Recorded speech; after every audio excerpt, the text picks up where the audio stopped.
guys, it's Lavetta. And it's Miriam. And this is the Notorious Women Podcast, a comedy podcast about some of history's most notorious women. Yes. Yes. So, and guys, actually, I'm going to start doing this new thing. So I might forget next I love week, new things. Guys, remember to follow us on all the things. Hit that subscribe button. Hit like. And as always, copy the link to our podcast and share it with your friends. Don't just tell them about please. it. No. Share it with just be like, your friends. Oh, I found this new podcast. It's really cool. And just like be like, here, let me send you an episode. You can just pick any episode or like your favorite episode. Exactly. Do you look back at favorite episodes? I do. And I re-listen to them because I'm a dork. Listen, do you know what I found out? Okay. We're about to start, I swear. Guys, I can't remember which episode this is, and I'm a terrible person. But Ana Mendieta, do you remember her? Oh yes. She was a fabulous artist. We do a whole thing, you guys, in the news. So it was never proven how she died or who might have been responsible for her death. But the person that I think allegedly may have been responsible for her death, he passed away like last week. I saw that. Did you see that? Yes. So you guys go listen to that episode and then be like, okay, you know what I mean? Yep. And if you do, come tell us, like DM us, or you can just send an email. Or DM us. I don't know. DMing is easier for me. Or you can always leave a comment under our YouTube channel. So yeah, leave a comment. Yeah, that'd be helpful. It's so crazy, like when we cover someone that we think is like, oh, it's like ancient or in the past or like, you know, it's not resolved. But that's beautiful that it gets resolved in real time. I think that's really sort of interesting and magical and interesting. So. It's a real, what's the word? Exciting. I don't know. Wonderful. Exciting. Marvelous, Joyful. Marvelous. It was wonderful. Marvelous. I'm looking for the episode. I got it. Season 2, episode 1. Go to there. Yeah. I mean, you don't have to go to there now. You can keep listening to this episode, but like later. But yeah, go to there at some point. On that note, let's get started. I believe I am first this week. Oh, all right. And I, whenever we're looking for like, she's always afraid when I start. Whenever we're looking for like subjects, you know, I love a murderess. That's got to be like a shirt that we get. I love a murderess. But right? Also just someone interesting. We audience, we really do try and like mix it up. We always try and have different kinds of women from different time periods, of different backgrounds, religions, deeds. Right.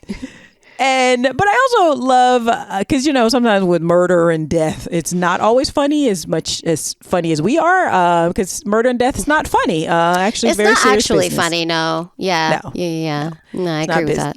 Yeah. So, unless it's a man who almost died, like Lorena Bobbitt, which we will get to one day. That's funny. I mean, that's funny. Indeed. I mean, he didn't die. He didn't die. He had it coming.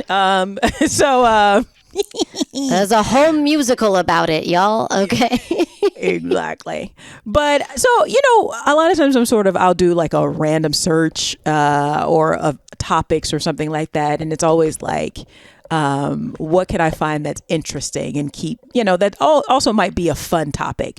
And so I found this woman who I think you guys, I think she's hilarious. And she's not a murderess, but she's equally of the criminal element. So my notorious woman this week is a woman by the name of Bertha Heyman. Have you ever heard of Bertha? Bertha Heyman. Bertha Heyman. No. You know, there's a Haman in Purim, which is a little known Jewish holiday. He was like a king and he was like bad. And we would shout his name and turned a thing because he was like mean and wanted to kill the Jews. Every holiday is basically that. Yeah. Interesting. So anyways, that was very off topic, but that's why I was like, yeah, I know. No, I don't actually. No, that's interesting, especially in light of what is in this story. So Bertha Heyman, and that's Heyman. I believe I'm spelling that, pronouncing that correctly. But so the Heyman that I was talking about is spelled vastly differently. Okay. So just saying. So this is like, hey, man. So now Bertha Heyman was not born Bertha Heyman. She was born Bertha Schlesinger. Around 1851 in Prussia, aka Old Germany, I like to call it Old Germany. Now, wait, is that Old Germany? Is that Prussia? Yeah, Prussia is old. Yeah, Germany is part of the old Prussian Empire. So, listen, I didn't know that. Yeah. They let me get a degree from college without knowing that. That's their fault, not mine. Just want to be clear. Yes. Okay. American educational system at its finest. Hashtag not historians. Obviously. Hashtag obviously. Roughly, and let me clarify that roughly it's Old Germany is what I like to call it, because Germany was part of the Prussian Empire. So Prussia was really a big thing, but Germany is part of it. But the part that she was born in, most sources say that it was considered Germany. Now, some of my main sources from today's story are from a San Francisco Examiner article by Paul Drexler from 2017, and an Atlas Obscura article by Sabrina Embler from 2019, and the New York Times obituary, among other minor sources. So those are my main sources. So again, so Bertha Heyman was born Bertha Schlesinger around 1851. So we don't really know a lot about her life in Prussia before she came to the States in 1878. It probably sucked. Could have sucked, but I bet you, knowing what I know about Bertha, it was very interesting to say the least. So she came here in 1878, so she was about 27. But again, they don't really know the exact date of her birth, but around. Do we know why she came here? No, but I suspect to find her fortune. That's by any means necessary. So.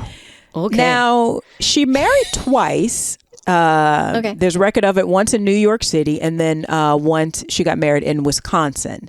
But she eventually took the surname of her second husband, John Heyman. So that's what she's mostly known as. So now, for some years, she drifted around New York City, stealing watches, jewelry, forging checks and bonds, among other many scams.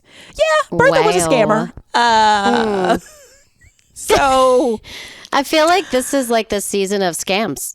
Yeah. Notorious Women podcast. If Bertha was around today, there would definitely be a Netflix or Hulu documentary on her many scams. Lavetta, I think there would be a Netflix and a Hulu documentary on Bertha. Yeah. Fire Festival, anybody? That's what I'm saying. Should we get the Fire Festival treatment? Now, so that's what makes me think that she probably was running scams in Prussia, and it got too much to be too much heat. And she's like, I got to get out of here. It's too much heat on me, because it's not like she came when she was like 18 or like she was a grown ass woman when Bertha. No, in my landed. head, I was like, she wanted to get out of the cold of Germany, but then she went to New York and then Wisconsin. So that's not the case. Okay. No, Bertha was following that money that she bought them dollar bills, y'all. Now, she is known for many scams. Many of, I'm sure that they have not documented, but here are a few of the things that Bertha did. Yes. In 1880, so just 2 years here, she was arrested for conning a sleeping car conductor she had met while on a train from Chicago. She told him that she had a large estate and she wanted him to manage it. So he quit his job, and she asked him, if you quit your job, I will promise to hire you to manage my large estate. Okay? Yes. But there's just one hiccup. She just needed to borrow some money from this working man to obtain the sum that was due to her from her agent. So the man, like you and me, is like, come again now? That sounds like some malarkey, because it's 1880 and I'm sure he used malarkey. He sounded like that sounded a bit suspicious. But Bertha, being a consummate con woman, it's like, yes, well, let me take you to my large estate. So she took him to a very large house. And she said, this is what I own. She snuck in when the owners were not there. So he's like, oh, obviously, she is a rich woman, so she's good for the money. So he gave her the money. She scammed him. And he lost his money. So he went to the authorities, and this is why we know that she scammed him. And but this she got is why away. we know exactly what she did. She got away. She got away. She got away. She often got away. How'd she get away? She probably, because usually with scammers, they get the money and then they skedaddle out of town. And back then, it was a lot easier to get lost, right? Yeah, because that's true. That's true. Especially if you are a foreign woman. I'm sure she had an accent. And she, even though she was a very large woman and she had a very distinctive look about her, but back then you could get lost because people didn't, like, different municipalities didn't talk to each other. There's no computers. You know, everything is like, by word of mouth. This is why I know it's true, because on Murdoch, this is my detective program that I've been working through for many seasons. Even between Station 4, where Murdoch works, and Station 1, the communication's not so good. You know, like they don't have the information. You know what I'm saying? Exactly. Okay, so it's just like a Murdoch mystery. You understand? Okay. I understand. Now, the following year, in 1881, she swindled several hundreds of dollars from a Montreal businessman in Ontario. So she's an international thief. She's like, I'm going to go to Canada and get my things. But this time she was caught and was arrested. So she served a little time. I mean, that's, you know, what do they call it? A occupational hazard that comes with That's just the territory. Yeah. Now, that same year in 1881, she was also arrested and stood trial for stealing $250. That's $7,500 in today's money. Ooh. And 2 gold watches from an elderly woman she boarded a train with in Staten Island. But she was acquitted. How? Why? I have a feeling, well, according to law enforcement and people who were acquainted with Miss Bertha Heyman, she had the gift of gab, and she was incredibly charismatic. So she got off, but she swindled somebody out of $7,500. Now, damn. But occasionally your luck runs out. She was arrested again when she was leaving court from that trial. This time for conning 2 New York City businessmen out of a total of around $1,400, which is about $40,000 in today's money. Well, I gotta say, like, she keeps getting caught, but she's good. You know, she's not good at hiding it, but she's good at getting it. Damn. Also, because a woman like this can't help but just scam. She kind of she reminds me of Dolores. I was just gonna say that. She reminds me of Dolores, our jewel thief. Yep. Our jewel, like they would be best friends, but then they'd be mortal enemies. Yeah. Because they are so the same. You know what I mean? They can't help themselves. They just can't help themselves. Yeah. So because it sounds like she swindled proper businessmen, she was convicted. Unlike with the old lady, she was convicted on one of the indictments and sentenced to 2 years in prison in 1881. Oh, wow. So Dolores didn't go to prison for that long. Did she? No, I believe. Yeah. Remember she did. That's right. Yeah. They eventually. That's another episode you have to go back and listen to. And you guys, I love a scammer if I'm not being scammed, obviously. Right. Yeah. Same. But it's an occupational hazard. You get caught sooner or later, you know, but. So she's in prison for 2 years at this point. For 2 years in 1881. Now, while serving time in prison at Blackwell's Island, she managed to befriend a man. Blackwell's Island. Doesn't that sound like where the pirates go? We're going to imprison you on Blackwell's Island. Doesn't? I have a feeling that Blackwell's Island was probably named from a pirate kind of thing.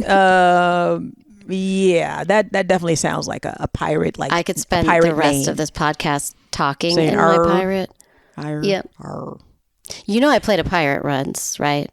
In Pirates and Hobos, yes. Yes, girl. Okay, which Pirates I'm versus still Hobos. Waiting for you to release on DVD. So we're streaming. We're, it's definitely in talks. Yeah. So it's not.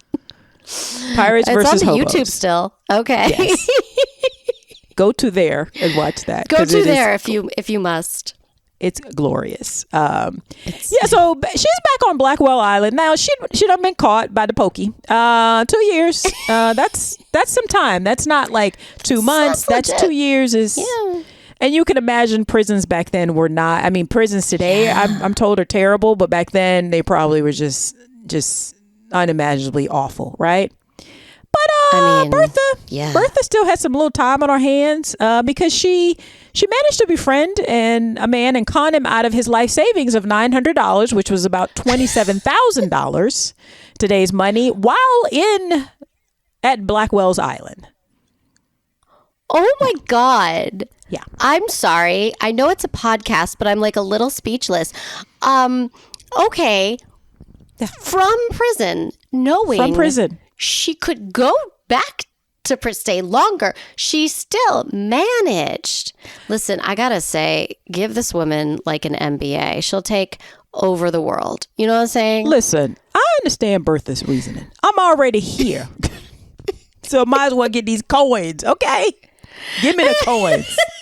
But I'm wondering, like, did she put it on a commissary? Like, it wasn't a commissary. Like, how did she? Where is your what are you doing? Who gives money to a woman in prison? Like, I mean, there's no honor among thieves. I definitely wouldn't trust a fellow thief. Come on now. Right? But she managed to do it. I want money so that I could use it. You know what I mean? Like, I want so much money, and then we could book that Bali vacation I've been dreaming about, or I don't know, a fourth car, because I've already bought a third car. You know what I'm saying? Like, but when you're in prison, Bertha's like, look, cigarettes. You gonna get these scams. I'm gonna get my coins, and you gonna get these scams. Now, in 1883, so I'm assuming around the same time she got out of prison, serving the 2 years, right? She defrauded a Wall Street broker who she had convinced that she was worth $8 million with forged securities. Right? Wow. Okay. She's forged security. So obviously she's an educated woman. She can pass herself off as a well-bred, wealthy woman. But Wall Street types were dicks then, and they're dicks now, and they were dicks then. So no. So this time she was convicted and sentenced to 5 years in prison. Ooh. Yeah. Ooh. Okay. Wall Street don't play.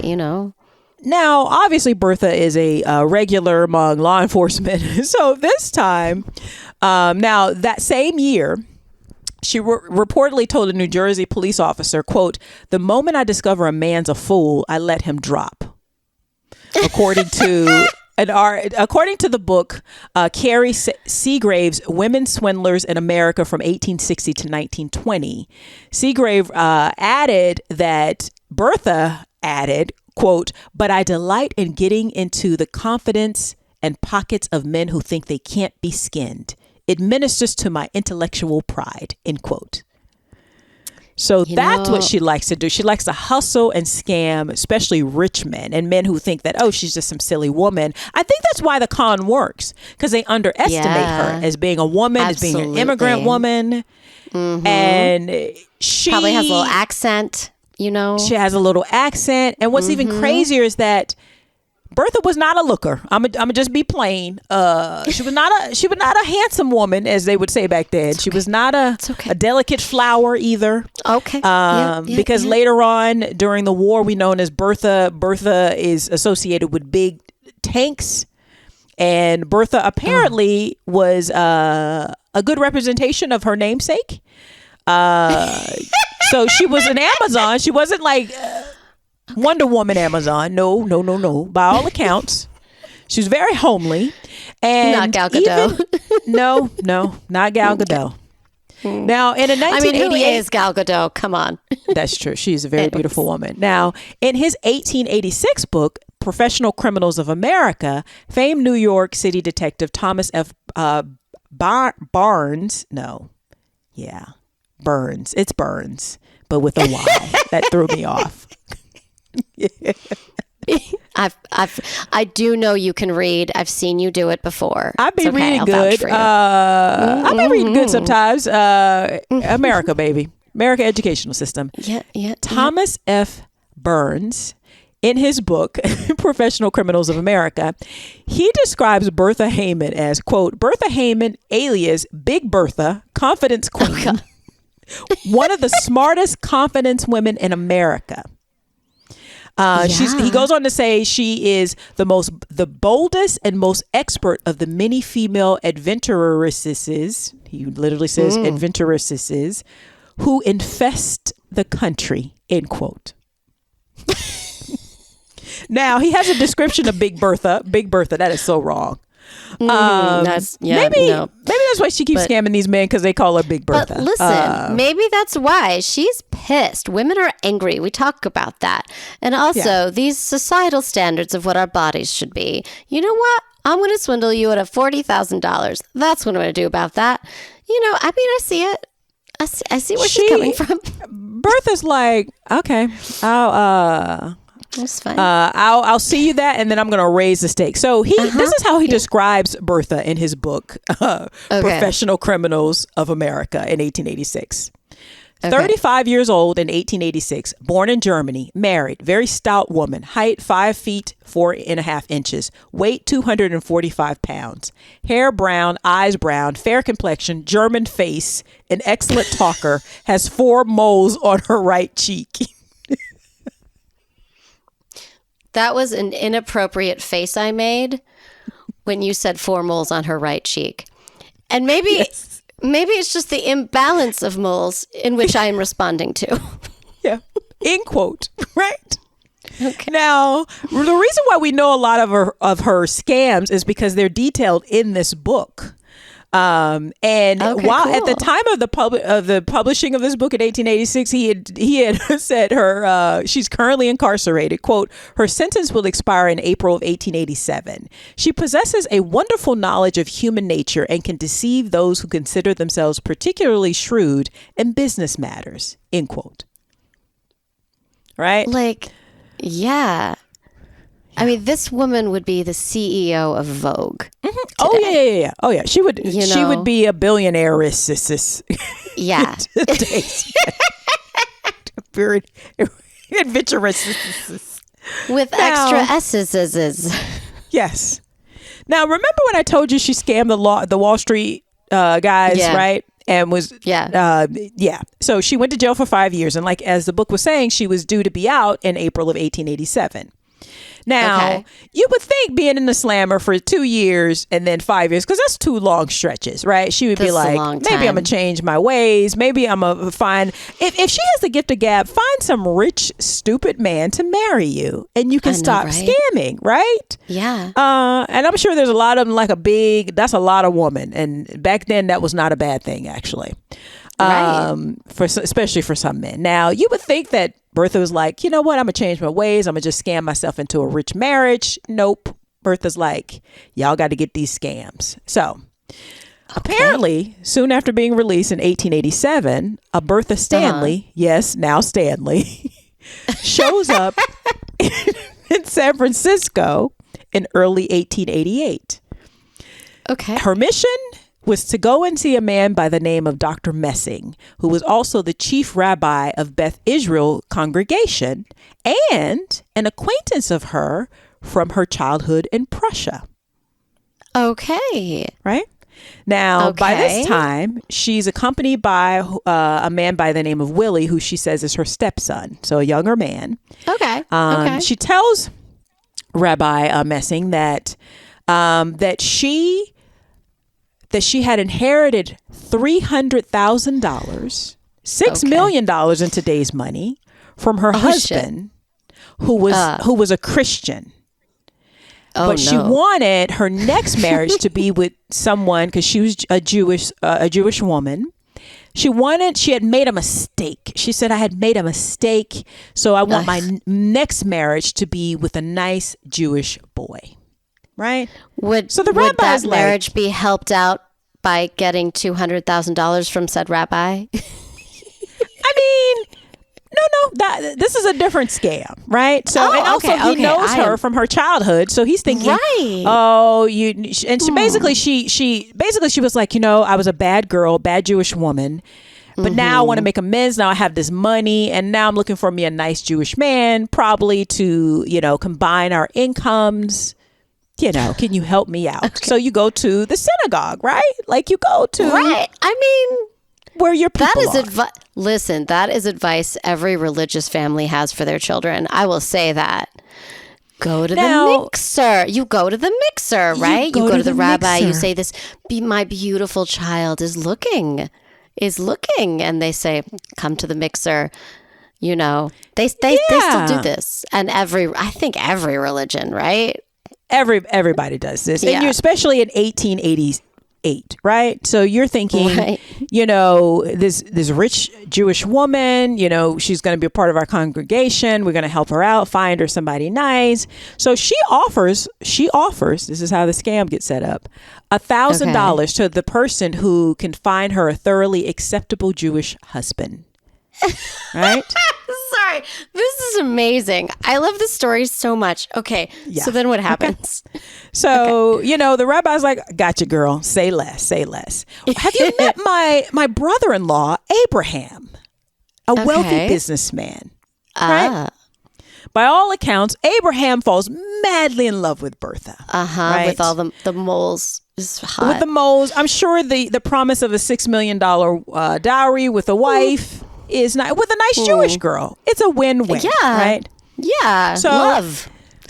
Not only does Abraham apparently fall in love with Bertha, but a whole host of other nice Jewish men fall for her as well. Listen, you got $6 million. I, too, am in love with Bertha. Okay. Sorry. So they're like, she has them eating out of the palm of her hands. They all show up. But Abraham is like, no. I saw her first. So he proposes, right? Okay. So, of course, she's brought into the community.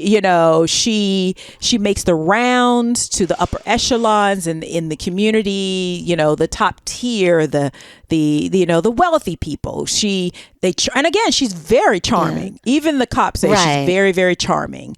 All the shoppist dinners. Yes. Yes. Yeah, they invite her around. She goes to many dinners. She also... So she has this $1,000 check. So they're like, that's a lot of money for back then, right? So they're like, oh, well, obviously she has money. She's writing these checks. And so, but in the meantime, again, they invite her to all these meals, and they host all of these dinners in her honor. And she manages to be gifted or obtained through credit an extensive wardrobe that includes jewelry. Okay. How did she do this? The gift of gab. The gift of gab.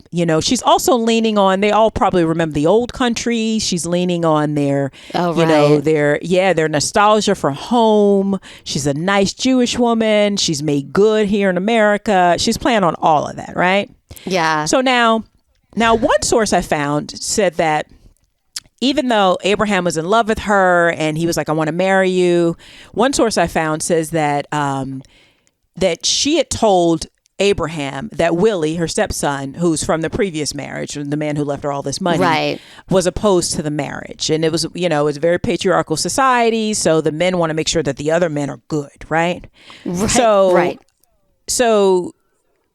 Abraham, so one source says that Abraham kind of like goes to Willie and is like, here's $500 as a way of softening the resistance, right? To kind of get him to be like, I'm going to treat her well. This is kind of like, a sign of a good faith gesture, right? And then another source. Who gives a child $500? Did you buy no, he's not a child. He's a young man. So yeah, that's what I'm saying. She's passing him off. They probably were lovers. Who knows? So she's passing him off as her stepson, right? So Abraham. So one source says that Abraham goes to give him the $500. Another source says that actually Willie comes to Abraham, is like, I don't like about this. I don't like this. And then asks for $500 as a sign of good faith. I'm not really sure. If you're a good scammer, you always want to make the mark think it was their idea. Exactly. Yeah. Right. You don't ask for money ever. Yeah. Exactly. So now once this happens, so Abraham, either way, they get $500 out of Abraham. So once that happens, they skip town and they go and they just stop off briefly to pawn the clothes, some of the expensive clothes and some of the jewelry that she's been gifted on either credit or as presents from suitors, from whomever, right? And they're headed to LA. So they're skipping town because really the money between the jewels, the furs, and the $500, that's a big score, right? They made out. Yeah, they did. So they disappear. And Abraham is like, where did she go? And then her check bounces. Maybe that's why they skipped town when they did, because they knew that Abraham was trying to deposit that check, right? I don't know why I went like I did, because I knew that it would bounce. Now poor Abraham. Abraham is like, I'm so confused. What's going on? Did something happen? So he goes to the cops and he's like, this is very weird. Her check bounced. So he starts describing her. Yeah. And the cops are like, did she have 4 moles on the side of her face? No, that's not what they said. I don't know what they said. Yeah, but basically, they were like, come on over here, sit down. So they basically showed him her mugshot. Oh. He's like, that's her. Why does she look so different out of her furs and jewels that I or somebody else bought her? So, oh man. So basically the cops are like, you poor fool. This is what had happened was, so they break it down. You got scammed. This is her many exploits. So a warrant was issued for her arrest. And she and Willie were eventually captured in Texas. So they may have gone to LA, but they ended up in Texas. They kept going. Okay. Yeah. But now Bertha, so they caught her. She's been caught.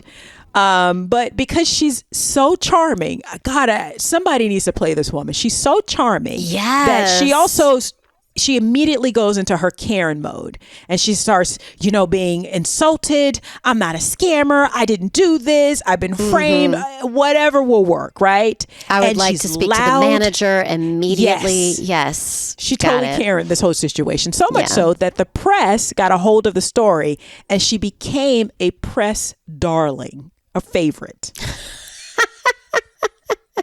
So much so there was so much good press around her, so much so that a man who sort of like puts on shows, a producer, like an act producer and a manager by the name of Ned Foster, bailed her out of jail and put her on stage at a place called Woodward's Garden for poetry reading.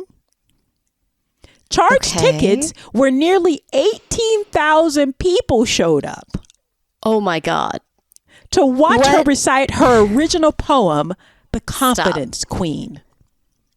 Wow.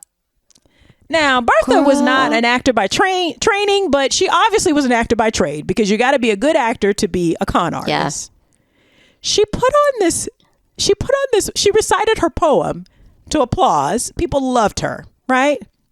So by the time she got to the trial, either the good press worked or just she was just such a beloved public figure, that she was acquitted in the trial of scamming Abraham.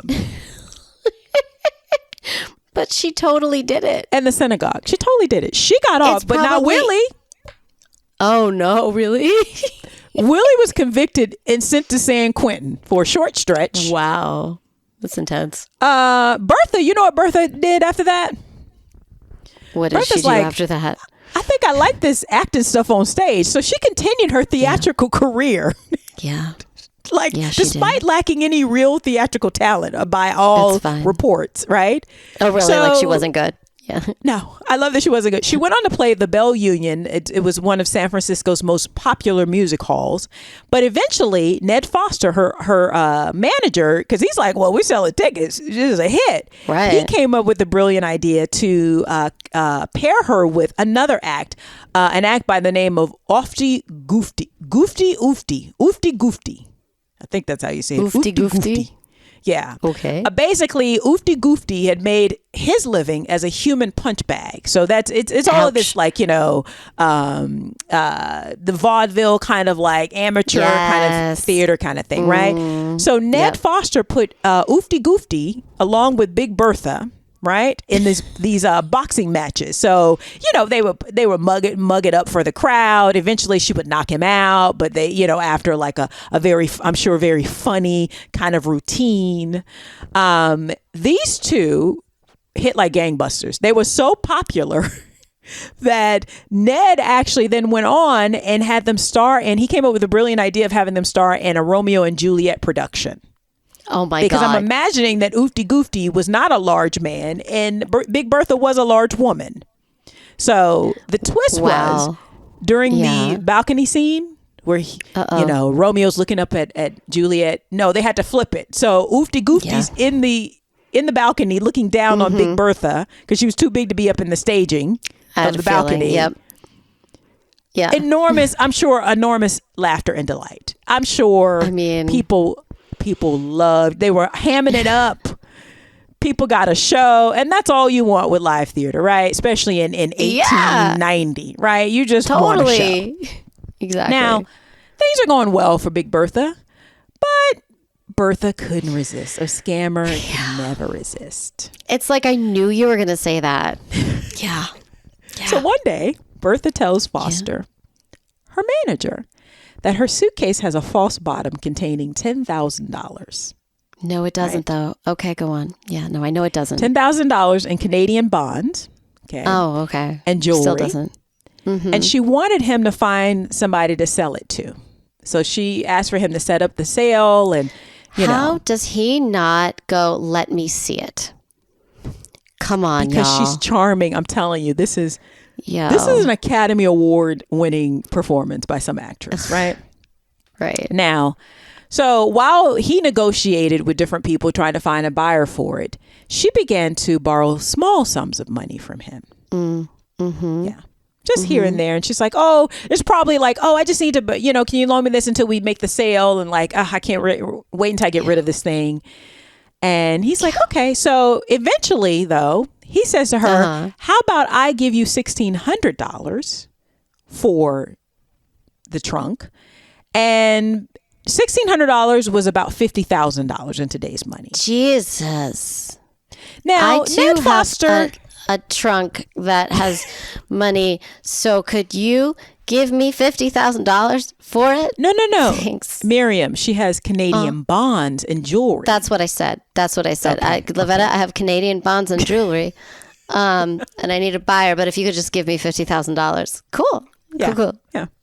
Because if 1,600 is 50,000, surely this is like 300,000, right? So he's thinking, I give you 50,000, I get 350,000. Like I've made 300,000, right?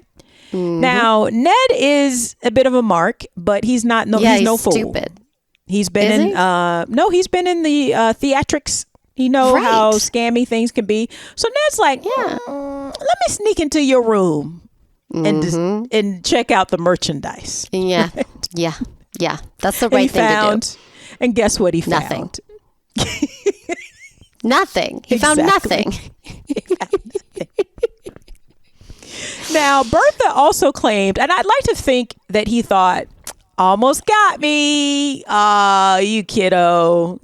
I can't imagine that it improved their working relationship. So I'm sure Bertha had to move on quickly after that. Now, Bertha claimed not to care about the money whenever she was interviewed, and said that she gave the money away to needy people. Robin Hood is of sorts. Oh. No. The record shows otherwise. Do we have the needy people to talk about how they got money from her? I didn't think so. Like most con artists, Big Lavetta, Bertha, when you robbed give me from $50,000, I'm going to give it away to needy people. Okay. for a non-existent thing. It's in the trunk. Now, but all of in my research, most historians say that no, the records show differently. Big Bertha robbed from everyone and kept everything. There's no like. Got it. Now, eventually, after that whole thing with Ned Foster, again, I can't imagine that would create a awkward working situation after that kind of thing. But eventually, she moved on, and she would become the owner of a few theaters, including the Casino Theater in Butte. But in the New York Times obituary, it's so funny because it has a lot of the stuff in there, but it's just a very colorful. It's a very large obituary of her. Okay, that's how popular she was. But according to that obituary, she died on December 1st, 1923, in Chicago. But be like all scammers, you don't have all of the information that you need. Right. But we do know that she actually died on December 1st, 1923 in Chicago. And that is Big Bertha Heyman. Wow. That is amazing. I have never heard of her. And I kind of like her, and I feel kind of weird about that because she did commit a lot of crimes. And, I'm not pro-crime. Okay. If she was born in 1851 and she died in 1923, she lives to be in, her 70s? 70s, like 72. 72. Yeah. In like an era without antibiotics. That's pretty good. Yeah.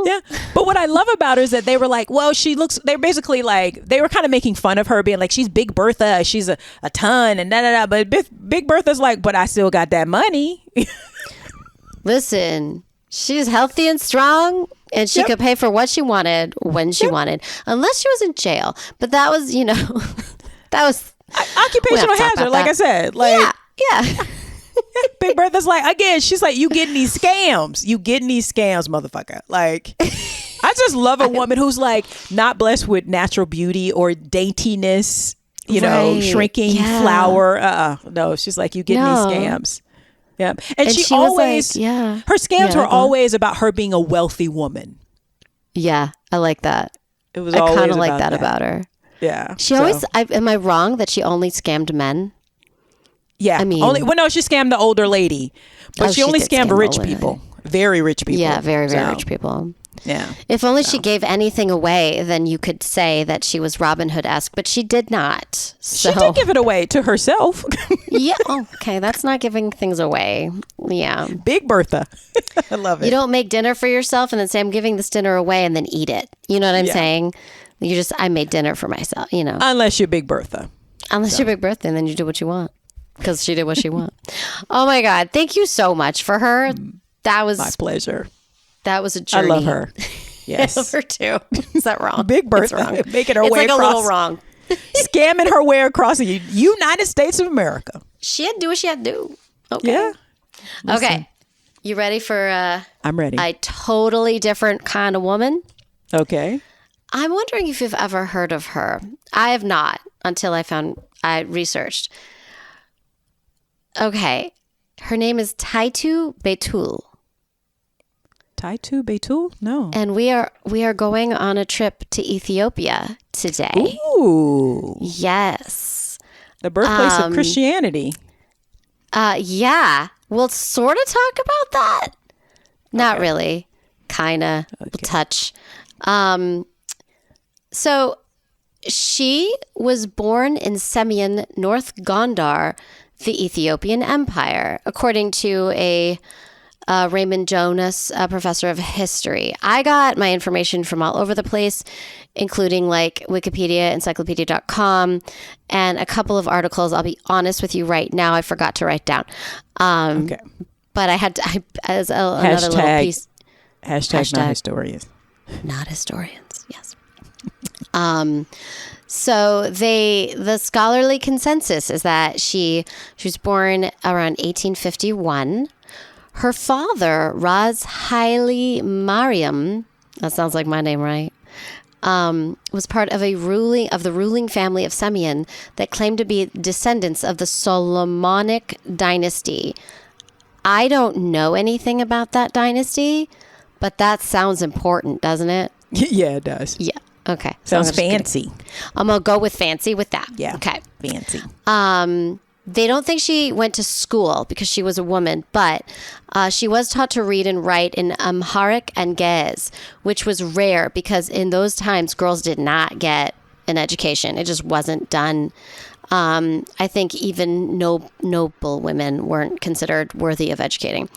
I'm not 100%, but everyone I read said like, it was weird, but they did teach her how to read and write. And that she was also taught diplomacy, politics, and economics. And she also understood a language that was once exclusive to the Ethiopian Orthodox liturgy. So she also played an instrument called begena, which is a 10-string instrument. There's an Ethiopian version of chess that she played, and there's our version of chess that she was very smart. She liked reading and writing poetry. She's very accomplished. Huh. Yeah. So, her lineage is intense and massive. She comes from, they say that they come from a ruling foothold in the northern region of the country. And her aristocratic lineage dates back to like the 1600s. So, she had 2 brothers and 2 sisters. She was first married off at the age of 10 to an officer in the army of Emperor Tewodros II. Apparently, in those days, in those times, getting married off at the age of 10 was normal. What? I'm assuming she stayed at home, though, until she was of age and then went and joined her husband. That's what I read. No. Oh. So, right? And so I don't, like, I wrote down the fuck because, like, what the fuck? But from what I read from all accounts, that this was like, yes, you would do that. I think especially in the nobility because we were married. But I'm like, that's fine. And when she's 16, she can join him. But like 10, fuck out of here. 10? Like, and how old is he? Is he like 17? I don't know. Or is he like, he ain't 17. He like 35. I mean, 45. Oh. Ugh. Probably. Gross. So it was interesting from what I read at the time. Like, yes, they would marry off their girls, and yes, they would expect like them to be sexually active, but it was also understood they could have several marriages. They could have lovers. Oh. Yeah, and I think this is a nobility thing. I've never heard of anything like this. So I feel like yeah. I'm careful. Like, I'm just sharing now, y'all. I read this. But I would just imagine that 10-year-olds have been the same since the beginning of time. Yeah. One could argue that teenagers are different, but 10? But 10 is, although, yeah, I'm thinking back to I don't know, I saw all of the Tudors, in Western European civilization.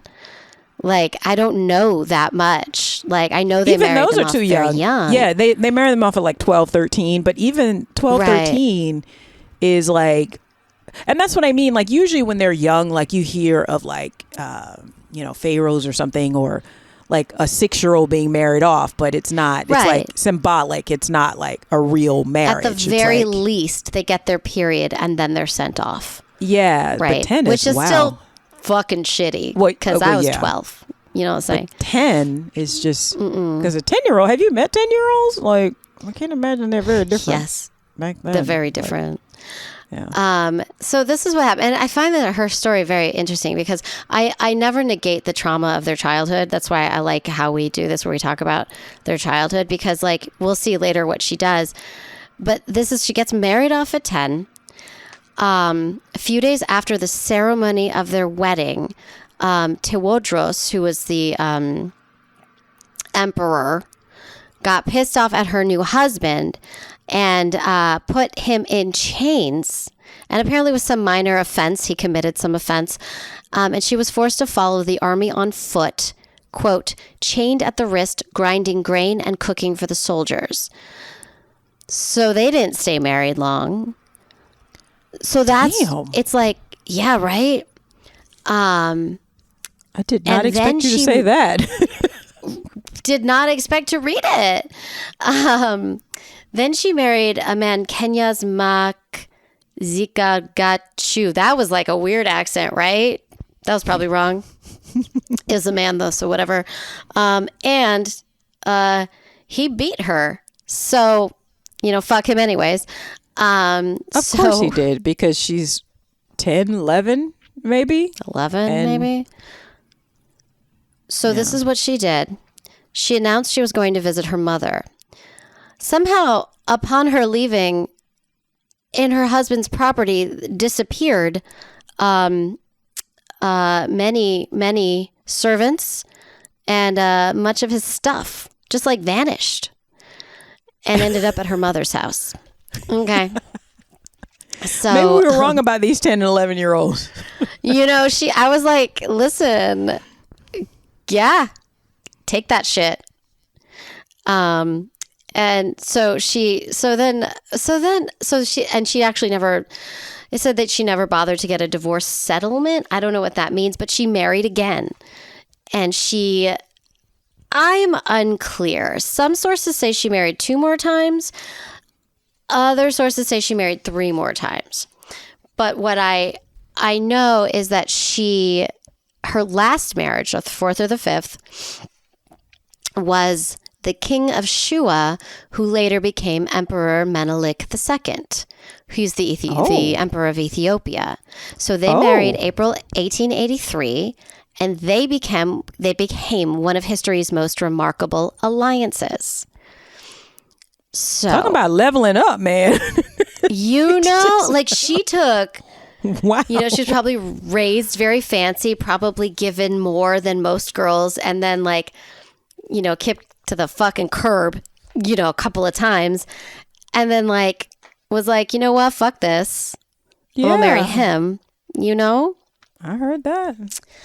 So she is acknowledged to have wielded lots of political power before and after they were crowned emperor and empress in 1889. So they're married 1883. He was like the king of Shua, but he was in line to be emperor. So in 1889, when she became empress, she was given the regal title of I'm going to say this wrong. Taytu Light of Ethiopia.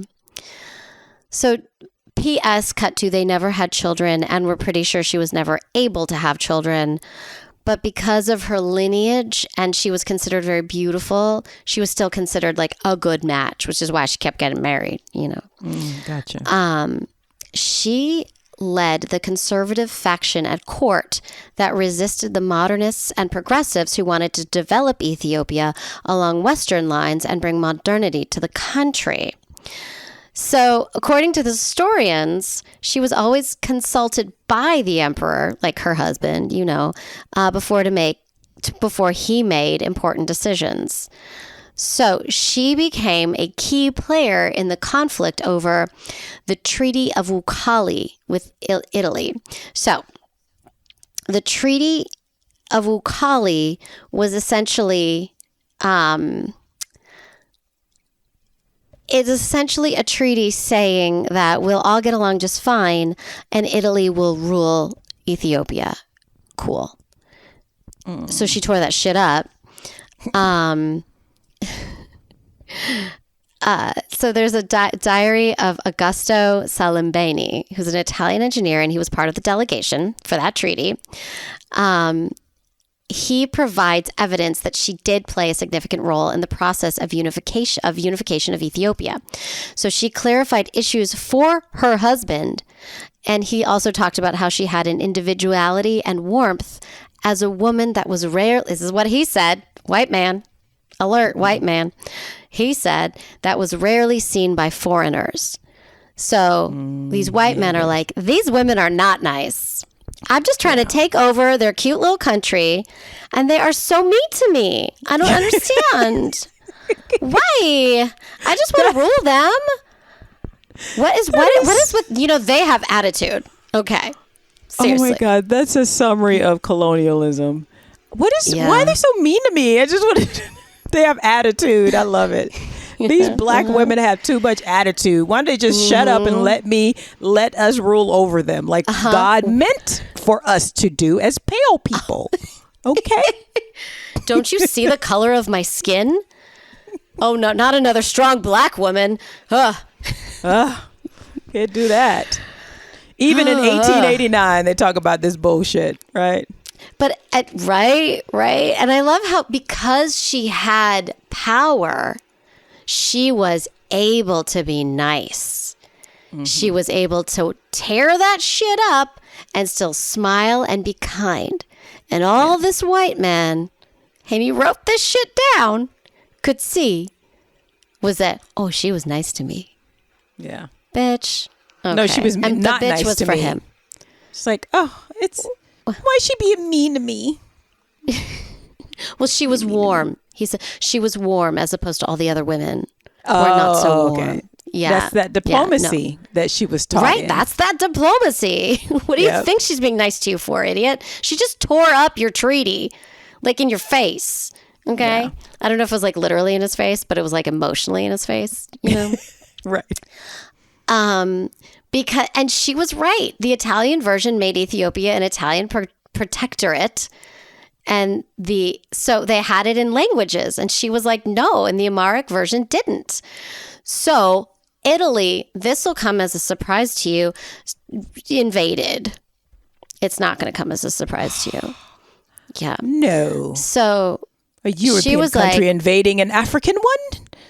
That don't be ridiculous. Is that the first you've heard of it? I think it is. Oh, yes. It is. The first, yeah. So this is cool. So she was like, bitch, no, go ahead, come at me. So she marched north with the emperor and the imperial army. She commanded a force of cannoneers at the historic Battle of Adwa that resulted in a humiliating defeat for Italy in March 1896. This victory was the most significant of any African army battling European colonialism. Yes! I'm so excited. She brought her own soldiers. She had 100 women with her too to fight. Okay. Ooh, I like this. Yeah. They say that she seemed to be the main architect of the battle. Like it says close to 5,000 troops. All that chess when she was a kid came in handy, huh? Although, right? All that chess. Yeah. Exactly. Yeah. I didn't think about that. That's so true. Mm-hmm. Listen, I'm really bad at chess, but I'm not going to command any armies anytime soon. So no.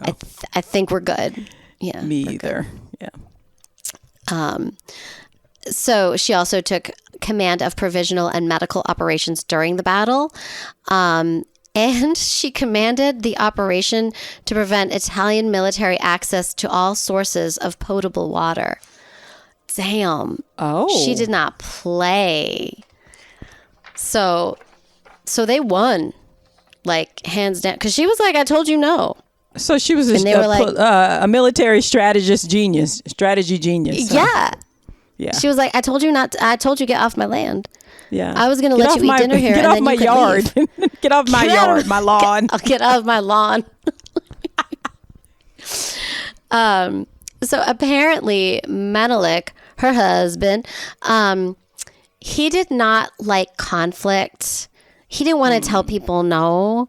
So he was famous for answering questions, like they had to make decisions of saying yes tomorrow, like just put it out like it. And so he found it useful to have a wife who would say absolutely not. And so he put her in charge because he didn't want to be the bad guy. He was a weak little boy, and that's fine. Because she was there. For a woman like that. Yeah. Yeah. Yeah, that's perfect, actually. Yeah, exactly. I was going to say, that's ideal. Yeah, it's what we want. That he's okay with you being the bad guy. And she's like, I'm okay with being the bad guy. Yeah. Yeah. He was like, please, I think you're right. I just don't want to say no. They were so funny at the ball the other day or whatever it is. Rich, fancy people in power do. I don't know. Yeah. So then around 1906, his health began to decline. So she started making decisions on his behalf without him even kind of in the room. She appointed family and friends to positions of power and influence. And of course, his court was pissed. So he selected a woman, Sabla Wangal Hailu, as the heir presumptive to the next in line for emperor, Lij Iyasu, because her family had no ties to Taytu. Basically, it was like, let her play, but once we're gone, she won't have continued. Oh, gotcha. You know, like it won't be her ideas in charge, right? Other things. Okay, so she founded. Wait a minute. I'm sorry. Clarify. Yeah. So he chose a female heir apparent. Yes. That was not connected to their family. To their family. Okay. Right. So that was outside of that. So that it would be his family. Because remember, he has kids. He had kids before her. She has like a stepdaughter. Okay. And I should say, like, from everything I read, they had a really good relationship, her and the stepdaughter. She wanted the stepdaughter to take over. Oh, but he chose another. But because she was close to the stepdaughter, they didn't want the stepdaughter in charge. So he chose an heir apparent to appease the court. Yes. So everybody calm down. Gotcha. Yeah. Like, she's never even met this woman. It's fine. Yeah. Okay. So you know the capital city of Ethiopia, Addis Ababa? She founded that. I didn't know that. But now, okay. Yeah. She built the Atoto Miriam Church, which still stands today. She gathered homeless orphans and educated them to be deacons, priests, and raised many others to several prestigious government positions. So, you know, it's like a way of like maintaining power, but also very kind and giving. It's like for her, it's a win-win. Miriam, are you telling me that if you invest in your population and your citizens and give them clothing and opportunities and education to better their lives, and that they'll love you for it? No, that can't be true, because every leader would do that. I'm trying to say that. Is it working? She erected the very first hotel called Itej Taytu Hotel. Cute, right? Oh, yeah. I would do that if I erected the first hotel. I'd be like, the Miriam Hotel. Welcome. And that hotel is still there today. And she also established an association to promote agriculture and trade, and like did other things too, like lots of initiatives. She really wanted to make it a better place. In the final decades of her reign, she witnessed a period of modernization, which gradually opened Ethiopia up to trade and greater technical expertise. She also provided the Ethiopian Orthodox Christian community in Jerusalem with dignified housing. That's the only, remember I said we'll talk about the origin of Christianity. That's the only, I was like, oh yeah. But I thought was great. She's really aware of her people and where they come from, and I love that. So as her husband fell ill, she was concentrating more and more power into her own hands, which eventually provoked a little bit of outrage by the men. No. Yes, it turns out they don't like women very much. I know. We both learned something. Call me shocked. Here. I know. So she was widely resented for her alleged Gondarine xenophobia and nepotism.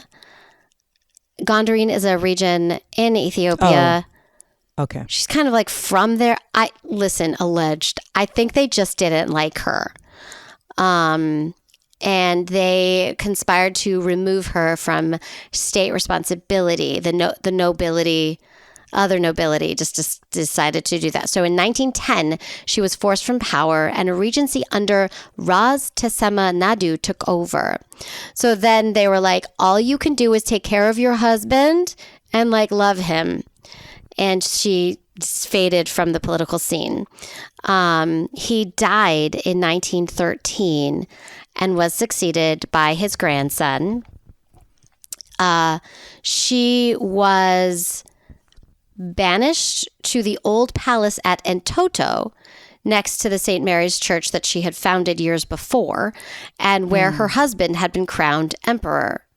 So then there was like a plot that eventually removed the later emperor, his grandson, and they think she was part of that plot in 1916. Oh, right? Okay, because she really so they removed her. Yes, and they think that she had a hand in removing the grandson of the person that removed her. Right, because she really wanted her stepdaughter, but that did not work. So she lived for the next few years at the old palace. She requested permission to go to Gondar in November 1917 to end her days, but she was refused. And she died 3 months later. And she is buried next to her husband in Addis Ababa. Wow. And can you say her name one last time for me? Yes. Her name is, Taytu Betul. It's not impossible that I'm pronouncing it wrong. It could be Taytu Betul, like Taytu, you know? Yeah. Betul. Okay. Oh, but what a fascinating I've never woman, heard of right? her. Yeah, I've never heard of her. Thank you for bringing in that Ethiopian flavor. You got it. I love to the show. There's nothing I love more than a night out at an Ethiopian restaurant. So why don't we delve? You know? Yeah. Any excuse to eat Ethiopian food is a good excuse. So good, right?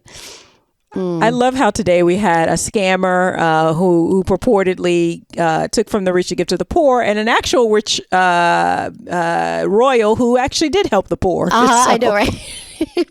The yin and the yang, if you will. Exactly. That is the Notorious Women podcast. And that wraps it up for this episode. Thank you guys for joining us as always. And remember to follow us on all the things. You can find us on YouTube, IG, TikTok. Miriam's going to get a little bit more into that. But in the meantime, if you're listening to us on YouTube, and forgive us with the technical difficulties that we've had we'll today. Fix it in post. We'll have no technical difficulties. Yeah, we'll fix it in post. But if like and subscribe, and also as always, please just copy the link of the podcast and send it to your friend. It's always easier to do that. And if you also want to support us on patreon.com, send us a little cash. You can do that for as little as $2 a month, or you can do a one-time payment, and that is patreon.com/notoriouswomen. That's patreon.com/notoriouswomen. And Miriam, how else can they support the show and find us? You can go to Instagram and TikTok. Please follow us. Please click follow at Instagram, at TikTok, also YouTube. You can listen to episodes on YouTube. But yeah, come to TikTok and Instagram and come talk to us on it, because that way we can hear a little bit from you, and we'd love that. You can DM at Instagram. I love that too. Also, you can email us, notoriouswmpod@gmail.com, and send us your ideas, your stories. We love that. It makes us very happy. It does. Thank you again, everyone, for listening, and we will see you next week. Bye-bye. Bye.